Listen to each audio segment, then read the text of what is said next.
There we go. Welcome, everybody. We are so glad that you are here for the Empowering Families and Rethinking Education Summit. I am Christina Hay Averett, one of your hosts, and my husband Herb, your other host. And we are co founders of Vibrant Family Education and co hosts of the Bringing Education Home podcast. We are so pleased to be bringing you top notch speakers from around the world today and tomorrow for you to have the support, find out something new, maybe be inspired to do something that you haven't done with your families before. So again, thank you so very, very much. And it is 10 o'clock. I promised everybody that we would jump right in. And so one thing I want to drop one more time is the link to the dashboard. And that dashboard gets you in and out quickly. So if you open this link and keep it on your computer, if you have to leave for a little while and then come back in, the Zoom link is right at the top. And then you will also see our schedule for the day, when our speakers are speaking, what they are talking about, and of course, their free gifts that are available to you right from the beginning. And it is my pleasure to bring our very first speaker up to stage, Miss Dr. Emily Wassell. So let me bring her up to the front with us. There we go. And hold on just one second. I'm going to adjust something really quick. And then we will get going. There we go. That helps us on our side, being on this side of the screen. Perfect. All right. So I'm going to hand it over to my awesome co-host, Mr. Herb, and he is going to introduce our first speaker. And I now have the pleasure of introducing Dr. Emily Wassell. Dr. Emily is the educator parents wish they had met before spending $200,000 on college. A global well-being researcher and founder of mental health-focused private school, she helps talented teens choose the right career path, build standout applications, earn major scholarships, and develop the life skills they need to thrive, not just get accepted. Welcome, Emily. It is a pleasure to have you here today. Thank you for being the first guest today. Yeah, I'm so excited to be here. Thank you so much for having me. So one of the things that we love getting started with is why this passion? What was it? Where is a pivot in your career, a pivot in your parenting? What happened that really made this a passion for you and wanting to get this message out to parents? Yeah, great question. So, I think my love for education started at a really young age. I was one of those kids that used to play school long before I started school. However, once I started school, I really thought I wanted to be a politician, right? As a teenager, I thought I'm going to be the first female president of the United States. And then I went to India and I went to a United World College there and I volunteered at a Mother Teresa's and an orphanage. And my heart just cracked wide open, and I realized that teachers change the world. And that kind of put me on the path of education. And I've been on that path ever since. And along that path, after about 15 years working in public education, I kept on wanting to make changes, right? I was the teacher that was really good with students who had behavior problems, who were behind, and I'm qualified, highly qualified in English and math. So some students were having me 3 times a day, right? Once for behavior, once for English, once for math. And I kept on asking, can I take the students outside? Can we do, consumer math? What can we do here? These poor kids don't want to sit in a desk. And I was told, no one's going to listen to you until you have letters behind your name. So I said, fine. And I went to get my PhD. And part of my PhD, I said, I want to measure what schools, what's the long-term impact of schools? And my professor said, well, what are you measuring? And that's when I got turned on to the science of well-being. And since then, I've been really, really fascinated by all the little things that help contribute to us really living life to the fullest and thriving. And I realized kids need this more than anyone, right? If at a young age we can develop these really healthy habits, we are preventing years of, challenges and struggle, and really putting youth at a really young age on that path towards health and success. Absolutely love that. Yeah, I was one of those teachers as well, right? I played school before I got into teaching myself, helped my little brother, all of that kind of stuff, just like you. And then, yeah, it was one of those things like in the classroom, how can we make the classroom a better fit, which is part of the reason why Vibrant Family comes. So let's jump in there. Let's talk about what are some of those areas of well-being that you've Great. discovered that you really like to talk about. Go ahead. Yeah. So the thing that I think it's really important is sometimes both as teachers and as parents, we can be overwhelmed by these really long lists and checklists, and there's so much to do. But what I love about the science of well-being is each area of well-being only adds to our well-being. So you don't have to try to aim for all of it at once and to start. You can really start to look at the ways that you can expand your team's well-being. Um, there's 8 areas of well-being, and I will just quickly mention them all, and then I'll go into some of my favorites, particularly with teens. So the 8 areas, first is health. That's mental health, emotional health, physical health, um, nutritional health, sleep health, right? Then after that comes happiness. And this is things like mindfulness practices, gratitude practices, finding joy in the day, laughing, hugging, like all those things that spark joy in our life. After that comes social and civic connections. And, I think it's so critical when parents feel isolated to understand that you don't have to do it alone, right? And some of the very best teachers out there are giving teens purpose, giving them a community service that they can feel really empowered by stepping into, right? And there's people that need teens desperately to help them. When I was the founder and director of a school, we did community service every week, and we would find different elders that needed help, particularly. And it was so beautiful to see how much those two groups needed each other, right? Teens are kind of stepping into independence, and the elders were kind of stepping out of independence. And there was this beautiful harmony that would come from that connection, right? Um, After that comes security. And this is everything from financial security, physical safety. And I think that one particularly can be challenging. Like, how do we help increase our teens' feeling of safety and security? And in some cases, that's all about just educating them on finances, right? Having that consumer education, understanding how to make it, understanding not to take out those, high interest credit cards once they get to college, right? Some of those really foundational understandings about economics so that they have a sense of um, being able to really grow, right? After that comes environment. And this one I think is really fascinating because it's not only like your house and their room and their classroom, right? Physical spaces. It's also time outdoors. If I were to pick one magic bullet for parents, I would say it is time outdoors. I have worked with all kinds of students from, very, very challenging students with very disruptive behavior issues. And as soon as I give them a task of, climbing a mountain and building a fire, filtering water, those physical challenges are so good for teens. And, seeing in science, they refer to it as like green spaces and blue spaces. So I tell people if you live in a concrete jungle and there's concrete everywhere and you don't have a park, even looking at the sky can calm a teen, right? And lower the stress in their system. So right now in Japan, doctors are even prescribing forest bathing. So taking your teens and putting them in natural spaces. Research just came out recently about how your body starts to fight cancer cells after 3 days in the wilderness, right? So Whoa. getting your teens away from screens, getting them into natural places, can really help you as a parent, right? You don't have to be uh, on their case, right? The nature is there to support them and guide them and teach them. So environment is huge. After that is knowledge. And I think that's, when we think about classical school, there's so much push on knowledge, knowledge, knowledge.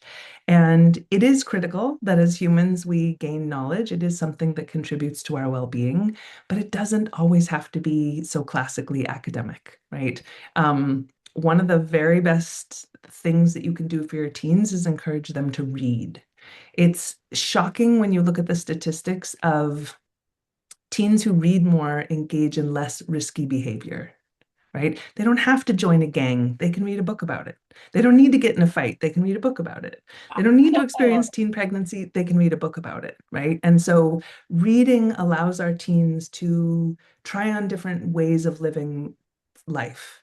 And so often when I have parents really struggling with how do I talk about this with my teen? What do I there is definitely a book out there, right? Whether it is fiction or nonfiction, someone has written about it.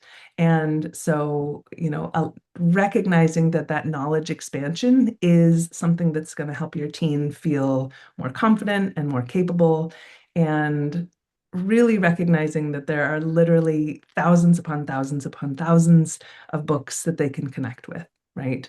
I think this is particularly important for those teens who feel like they don't have friends or nobody understands them. I think this is particularly an issue for students who are neurodivergent. I find that they say, I can't find my people, like nobody understands me.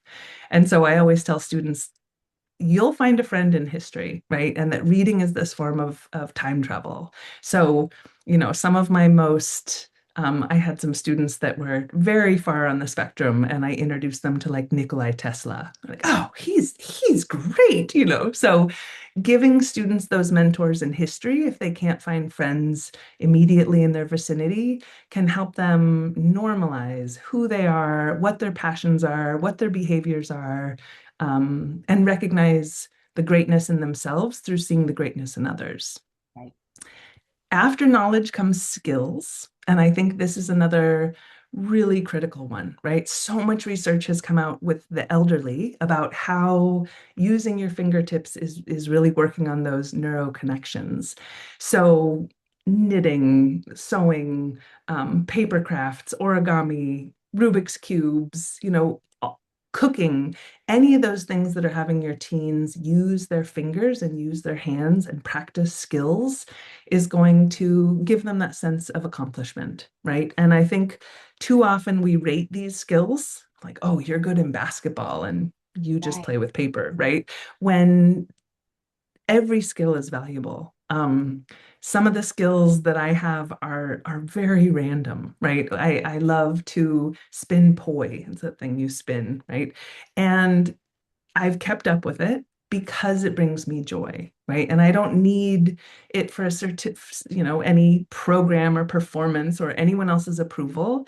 Um, and giving your teens something other than screens to build those skills, even if it's very bizarre and random to you. Like my son wanted to learn the unicycle. It's like, okay, great, let's get you a unicycle, right? So, knowing that giving your teens that chance to engage in skill acquisition and practice is actually benefiting them, I think can give parents some peace. Like whatever their thing is that they really enjoy doing, there's a lot of benefit to that. And then the last comes in with faith and hope, right? And it doesn't have to be any denomination, just this idea of faith and hope, right? And I think as parents, it's really important that our teens feel a sense of hope about their futures and that they not only have faith in themselves, but know that others have faith in them, right? And I think that's one of these big transitions that happens with teens is specifically the teens I work with, their freshman year, their sophomore year of high school, they're very much still under your, my rules, my house. But by the time they leave for college, they're completely independent and they need to know that you believe in them. So scaffolding that faith and scaffolding that hope, so that they have a real sense of believing in themselves and knowing that other people are believing in them. All of that comes together to really contribute to their health and well-being.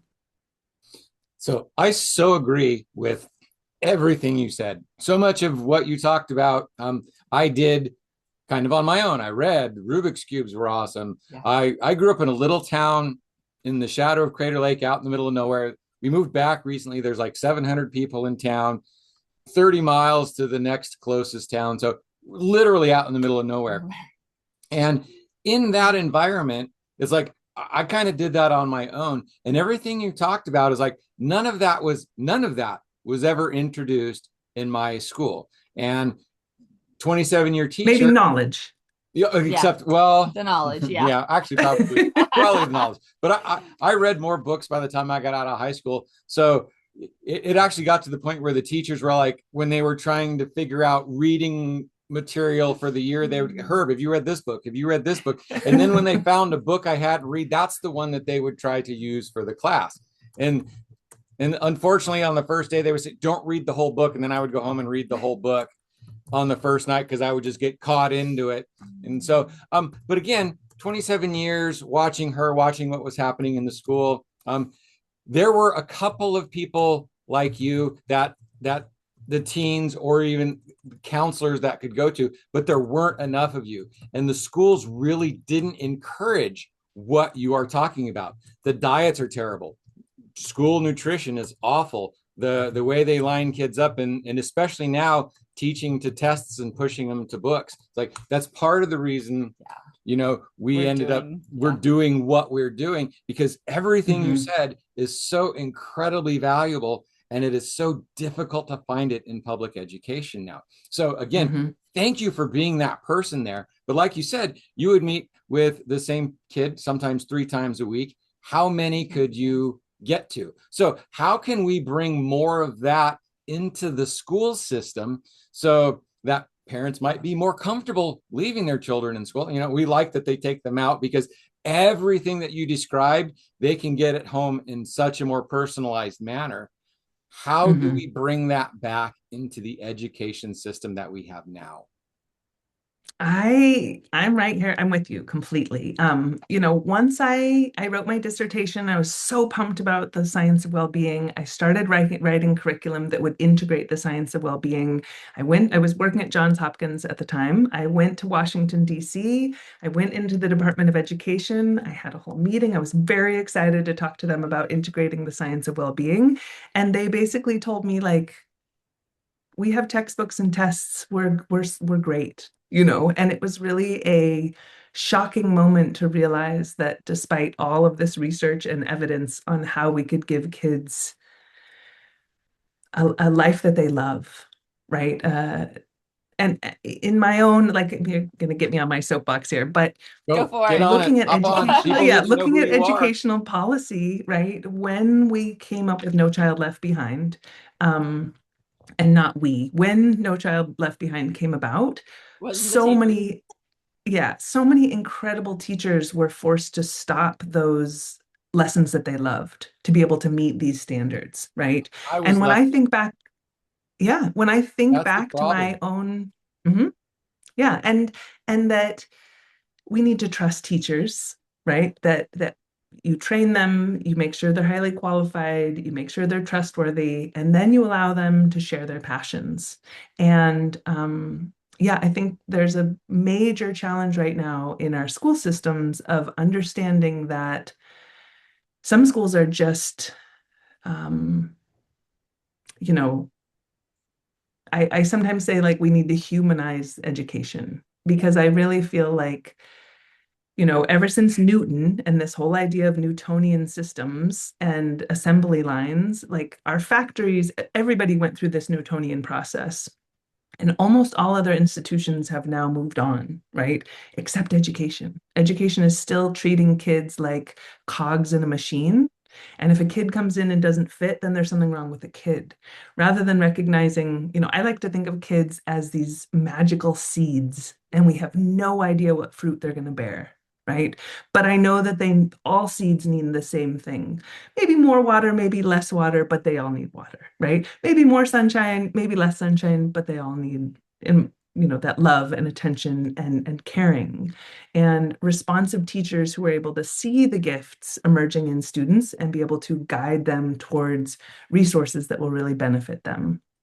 So I think one thing that's very, very important is for parents to recognize that they, at the end of the day, have a lot of power, right? And being able to voice that power, I'm working with a school, I'm consulting right now a school district, and they said our kids are unhappy and our test scores are low. And like, what could you recommend? What are some cheap fixes? And I was like, how about water in the classroom?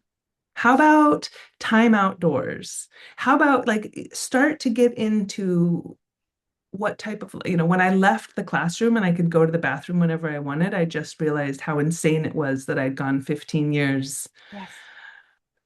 oh, I shouldn't drink water because then I'll have to pee and I don't have enough time, On right? somebody else's schedule, right? Exactly. Oh Mm-hmm. my gosh. Hmm. Yeah. So Took I think me that years. Sorry, it took me years to actually not scarf down my lunch. It's like I can sit here and eat like a normal human being. I don't hmm have to scarf hmm it in 20 yeah. minutes. Yeah. I'm actually trying to be quiet here because I'm about to get on a soapbox and start ranting. And that's No. not for me. That because it's like, ooh, all of the stuff you're talking about, Yeah. it's like I start to feel the Yeah. school system because I volunteered and I came to her classroom so much. Yes. What I did is I brought rocks. I Crystals. brought a bell. Yeah, crystal. And it's like if the children were behaving, they could hold and they could pick and then they could like fiddle with it. Yeah. One where I brought in bells. There was three different bells that rang randomly, and at the one bell they would like sit there, close their eyes, and take a breath. The other one, and then the long bell, they would stand up and move and take a breath because hmm I was bringing humanity back into the school, and these children Exactly. had no recognition of it whatsoever. And another thing, Yeah. right now, faith is kind of under attack, and so a child needs that. They need to be more into some kind of faith so that they can have a sense that the future isn't just terrifying Yeah. because we have a mental health epidemic, Yeah. especially in our teens, because so much of that has been taken away and all they hear is this fear and lack of respect and in the world right now. So how again, Parents. How do how do parents do this? and or again, if the teen needs it but the parents aren't necessarily on board, they can help the parents with that. So Yeah. how do we bring this about? Again, what's a practical step on just one of those that our parents Yeah. might be able to take away? Sure. Sure. I think, if I were to look at this whole list, again, I'm going to go back to the environment because I feel, um, as the teens that I taught when I ran my school, I keep in touch with, and they're all doing thriving now as adults. And I've asked them like, what was the most important thing for you? And I did like extensive sex ed, drug education, harm reduction, how to cook, nutrition, sleep, you name it. All of these things I expanded upon for multiple years in my school. And to this day, the students still credit the outdoor experiences we did. We did one field trip a week outdoors, all day, one day a week. And sun, through the sleet, through the hail, in the sun, in the rain, in the snow. We did a, hut trip every year. We did desert camping every year. And something really changes in a teen's nervous system when they're able to be in natural spaces. So, if you are struggling with your teen, the one suggestion that I would give you is make it a part of your regular schedule to go to natural spaces, right? I worked for a long time with some very challenging teenage boys. Some who had one who had lost his father. Like there was really challenging, difficult, I think that's some people look at the science of well-being and go like, well, that's great for you because you have this privileged life. But I think the science of well-being is most critical for our underprivileged, for our, teens with trauma, with challenges, with they need this more than anyone. And I found that those boys who were very, very challenging, when I would give them a mountain to climb, right? And we would hike for 5, 6 hours at a time and be camping at the top of the mountain. Um, it was incredible to see the teens who are usually the problem help someone else with their bag, right? To feel this power. I also feel as teens are growing and learning, they're like puppies. They don't know how big they are, they don't know their own strength. Yes. And giving them the chance to move their bodies and connect with their bodies and connect with the world is really, really critical for them to gain that sense of independence and appreciation and gratitude. And, Herb, to your point about like the doom and gloom and depression, the actual physical movement of being outside is wonderful and beneficial for them. Being in the environment is beneficial for them, but also just seeing the resilience of nature, right? You can go to places where there have been forest fires and you think everything is decimated, and you arrive to find out, like, oh, things are thriving here. Like there's a whole new, that even after real challenges, there can be growth, right? And so there's so much to learn from nature. Dr. Emily, thank you so very, very much. Unfortunately, we are running out of time. I know we could keep going on and on and on, but I wanted to give you a chance to talk about your free gift for everybody. I've dropped the link in the chat. I'm going to do it again so people can grab that immediately or off the dashboard. And then also tell us about your VIP gifts. Thank you for giving that. Great. Yeah. My free gift for parents, it's in the chat. It's the whole student well-being map for parents. So if you were kind of like busy taking notes and you missed any of them, this is kind of the big picture. What are we looking at when we talk about well-being? And remember, this is not a checklist that you have to check everything on the list, right? Any additional thing that you can pull from the science of well-being is going to benefit your teen. And you'll see what benefits them most, right? I have a very neurodivergent son, and I've found that for him, it's all about skills, right? If he can just sit and do some origami, he's going to be totally calm. If he has some fidgets and stims that allow him to calm that part of his brain, then he can interact in a much higher level than he can if he's not getting that tactile connection. Perfect. So that's the free gift for everyone, and I'm very excited to share that with everyone. And then my site says package isn't available. Let me check that real quick. And then my other gift is for the VIP is a one-on-one with me.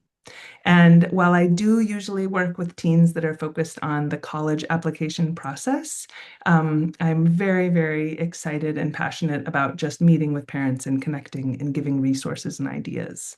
And while I am a college consultant and most of my work is really focused on college, I think it's also really important to know that not all teens need college, right? And there's lots of other incredible opportunities that are available for students that have a different path, right? And knowing that the that different path can be anywhere, right? We are not in the world anymore where you have to go to a 4-year degree or 6 or 8 years to make a living, right? And so letting students know that they can find their own path, and that own path is totally valid, is really critical.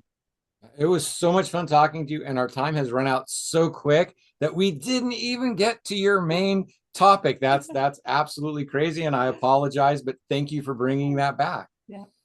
Yeah. Yeah. And I think the link should be working again, Liz, if you want to try that. So Right. thank you all so much. I really appreciate it. Yes, and thank you for being here. We remember that we will be making sure they're also into the dashboard, so you'll be able to pick them up later if it's not working right this minute, and we'll send them out after the event as well. Everybody, please give some love in the chat for Dr. Emily. Write down something, type in something that you found helpful for you and your families, etc. We're going to take a very quick break, and we will be right back. And there were a couple of questions for you in there the chat, that we did not get to. So if you would like, maybe pop back into chat and respond to some of your fans. Awesome. Thank you Wonderful. So much. And we will be back in Thank you so much. Yes, we'll be back in just a minute with our next speaker, Mr. Stanley Black. All right. Thank you.